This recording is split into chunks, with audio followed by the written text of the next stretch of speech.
All right, so now we're going to talk about some highlight plants, or plants for a brighter environment, I guess, right?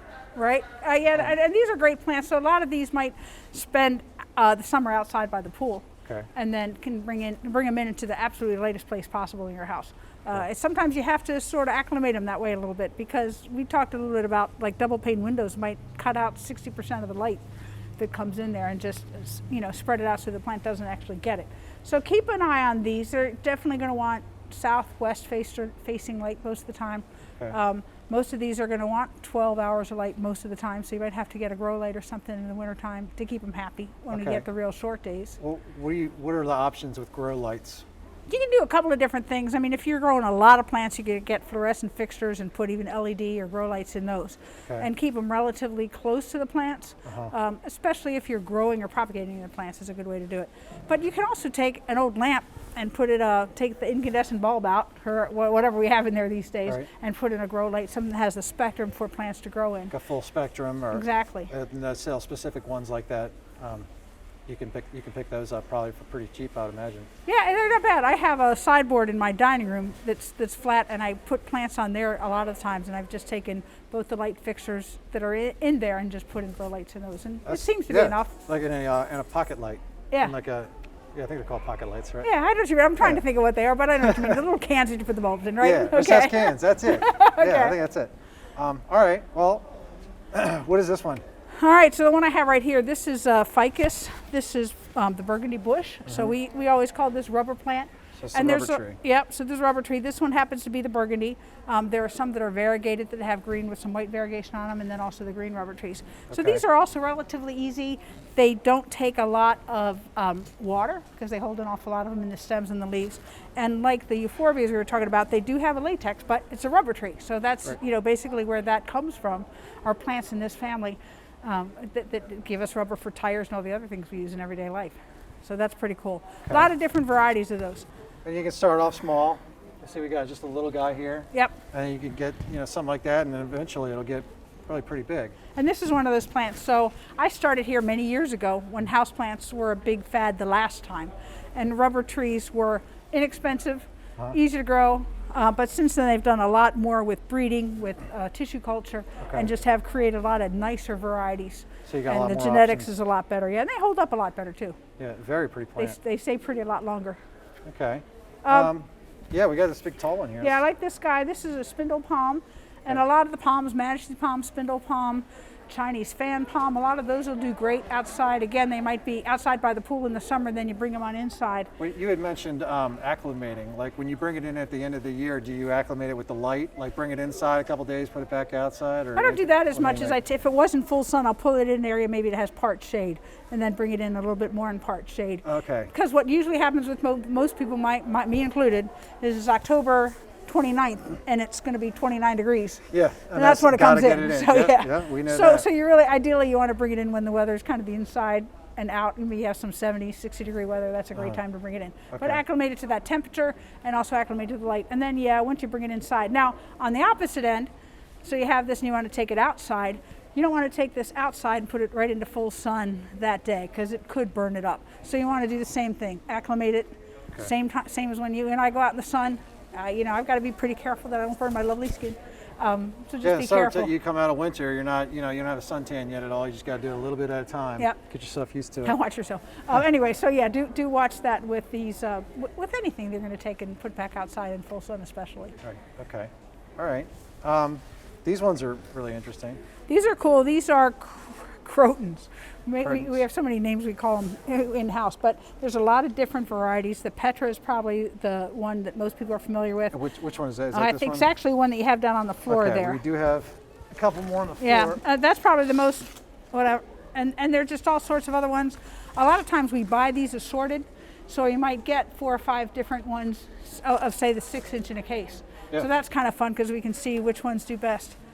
And they're going to do, the light helps a little bit. Sun will help with the light, but so will cooler temperatures in some cases. Don't you love this one? I love the curly leaf on, So again, just all sorts of Crotons that do really, really well. We'll put that, and I think there's one more here somewhere, isn't there? Oh yeah, right here. And again, I like this one. What's fun with these guys is they really are, Look at that. one of the easier care plants we have. and you can Okay. bring in some of these bright colors.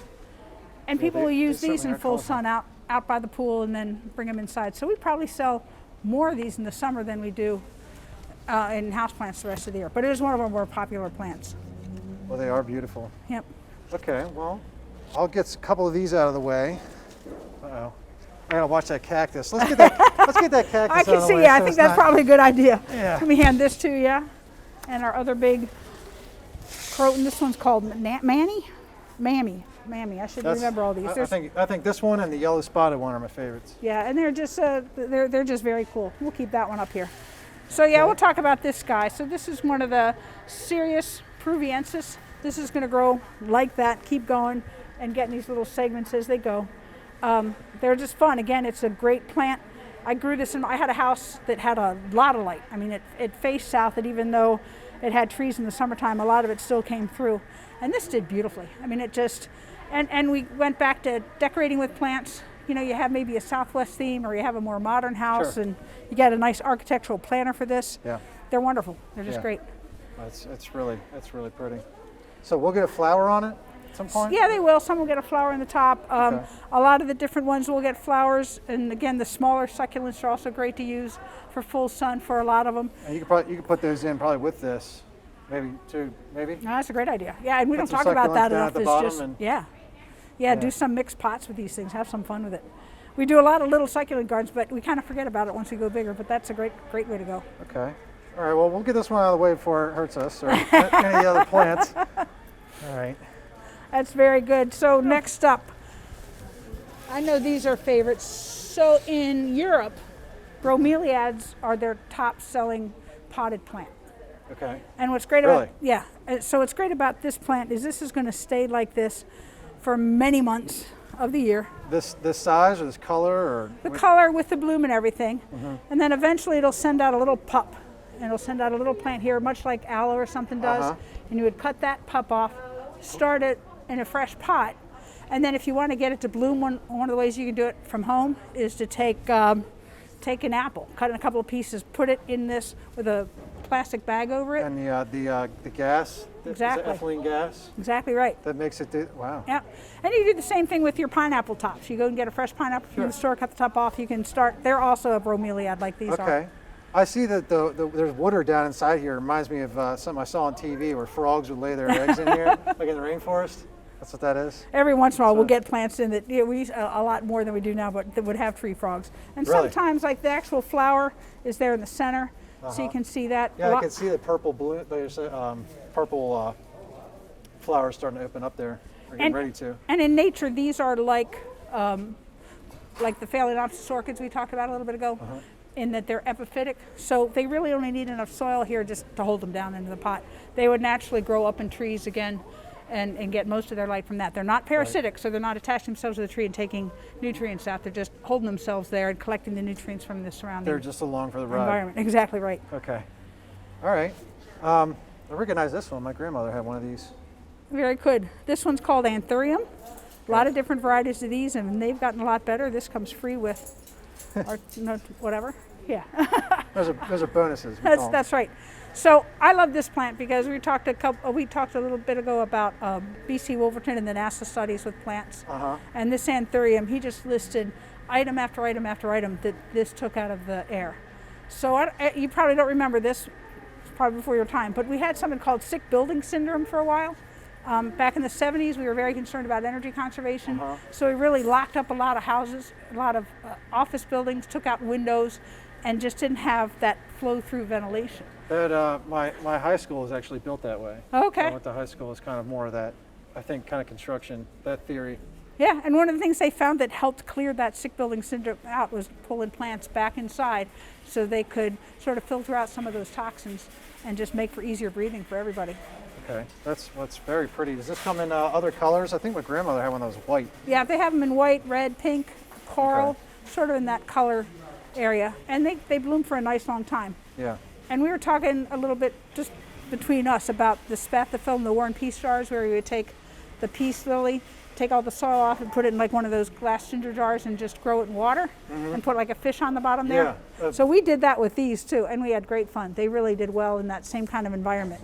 Like a beta plant. Yeah. Like Japanese fighting fish. Yep. I've seen people do that. So with Put this in the top. spath, because the spath is the peace lily, then they would have the beta fish, which was the war fish. So we had peace and war in the same jar. All right. Yep. How about that? But anyway, this is a great plant and nice long blooming. Again, a lot of good genetics have come out of this, and we have a much better breeding than we used to. I think the one my grandmother had was not quite this exciting.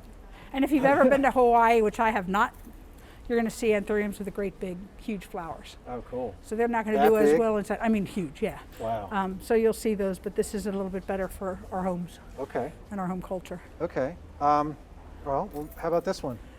That's white bird of paradise.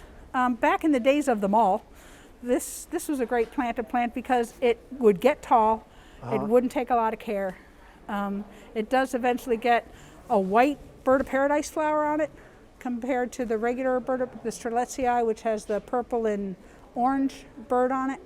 So this is the same family, but it's a different plant. It just gets this large white bird-shaped flower on it as it gets older. They usually have to be about 7 years old or so before you see them. How big is it?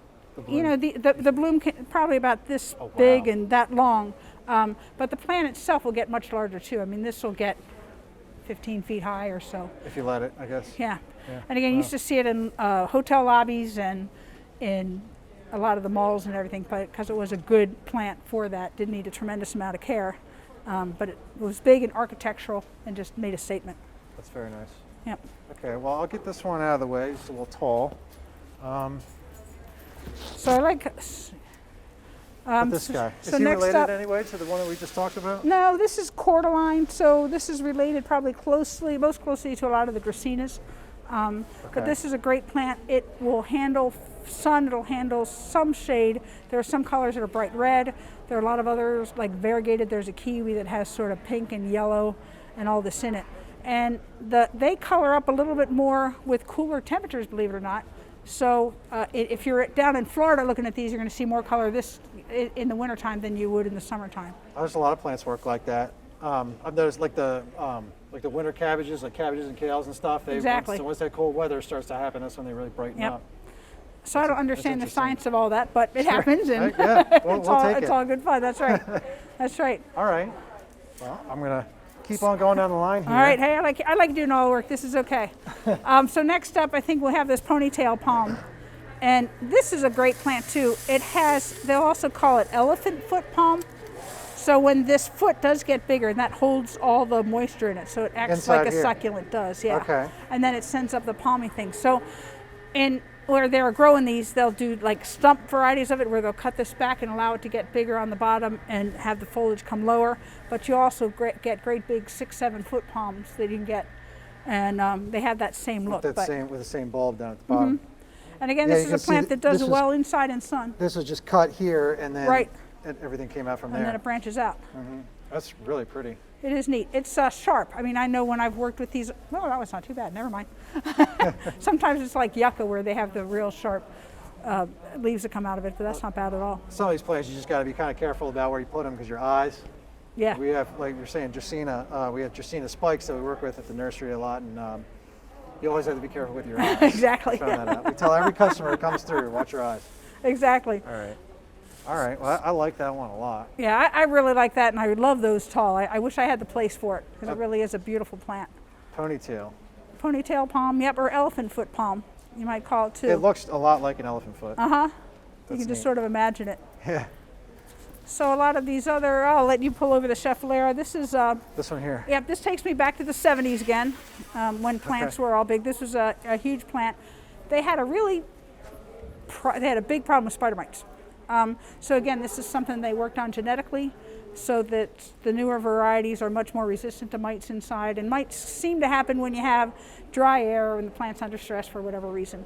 And this is a nice plant. There's also one called, I think this is Amade, and then there's another one called Solel that's bright, almost yellow, sort of that chartreusey green yellow. That's also very nice. I haven't seen many of those lately. So many of these have just so many different little cultivars attached to them. Exactly. I wouldn't think that. And this is another plant we sell in a large form. Like we'll sell that in a 14-inch pot that's already, you know, Yeah, I 5, see. 6 feet tall. There's one over there that it's already this big. Yep. But it's a nice plant. It takes up a lot of space. If you have like the place in your house that you just really want something to fill it up, it's going to do it for you. Yeah, that's really nice. That's just really nice too. The texture of it, I like the shininess of it. Yeah, it's nice and shiny, and it has slightly darker stems on it, so that makes it prettier too. Yeah, All sorts of stuff. Yep. Okay, what is I recognize this one. That's a fiddle leaf, right? Yeah, that's the Fiddle-leaf Fig, and that kind of was the plant to go to, I'd say, for a couple of years ago. A lot of people had some trouble with it because we found that they kept it too wet. So it's a plant that does need to dry out between waterings. Okay. It can handle a lot of light inside. We've sold them to some people that have like a center atrium kind of thing in their foyer or whatever. Okay. They do well if some people have a greenhouse or a sunroom where they can handle it. It will get pretty big, so be careful of that. But it really is a fun plant to grow. And like I said, it was the in-plant there for a long time. And it'll be probably an instant impact thing too, right? It'll grow fairly fast. Yeah, and a lot of people come in here and they want a tree shape. So they like the bush shape of the Crotons and the Scheffleras and the rubber trees, but they love that tree shape. And the ones that do it the best are that. There's a couple behind you here. These are also ficus. That's Ficus benjamina. And there are a lot of cultivars of these that have really improved over the years. This one's called Midnight. So it still sheds some leaves you can see in here. We're going to still get some of that. Are these roots where it's trying to root off? It is sort of root. And again, we were talking about air layering a couple of weeks or a couple times ago. You can cut through that and create some air layering with that easily. You go down to Florida and you drive through all these nurseries and you see, you know, that florist stuff that we wrap, florist wrap that we use, all that aluminum foil. Yeah. And you can just see spots all over the road where they're rooting these. Oh, okay. It's kind of cool. That's pretty neat. Yep. So these are all ficus. That's just Latin for fig, right? Right, exactly. These are all. So these are all, yeah. This is Ficus benjamina, Ficus lyrata. Okay. Ficus, I don't remember its name, but they're all sorts Elastic. of different ones. I think it was. Thank you. Yeah, you got it. Elasticus. We have one of those at the greenhouse. Okay. It's quite big. I don't know. You caught me on a lucky day with that one. No, that's good. And in our bonsai, we do a lot of different ficus that grow a little bit smaller. And what's nice about them is even though they like full light like this, they can't acclimate down. But as my bonsai grower likes to remind me, is they are trees that like to be moved around a lot. So once you find a good spot for some of these, kind of keep it steady, hold it there, and let it root in place basically, even as a pot. Well, would you recommend putting them outside then? You know, I do, and just bring them back in as needed. But do be a little careful when you do that. Do the whole thing with acclimating it in and out again. Yep. And if you find a place inside where it likes it, let it. You know, kind of let it be. It's okay.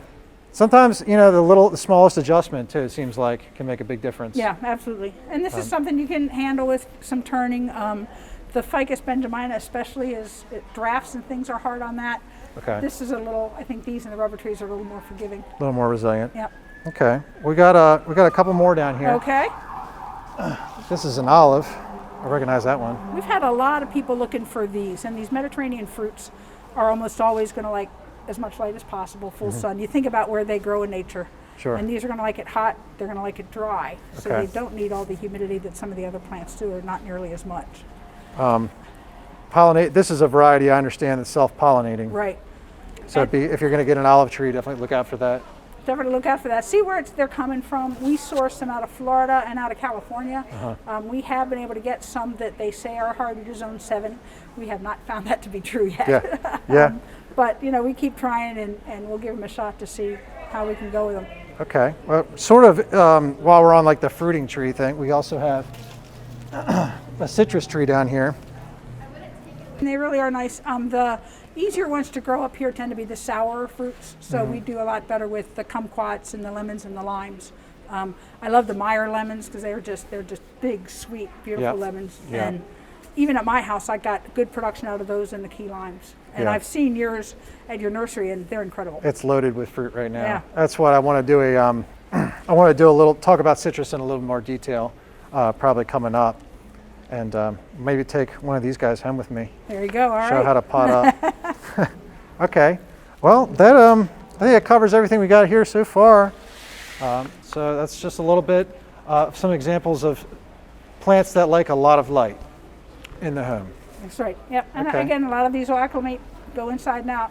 So enjoy them. I mean, plants are, that's what they're there for, right? All right. Well, I think we covered enough for this episode. I think the next episode that we'll cover, we're going to talk about maybe a little more about care. Okay. Like actual care, maintenance, like repotting, watering, fertilizer, and pests. All right. That sort of thing, just in sort of general terms. But for now, thank you very much for watching. I hope you liked our video. Please subscribe, and we'll see you next time. Thanks, Mark.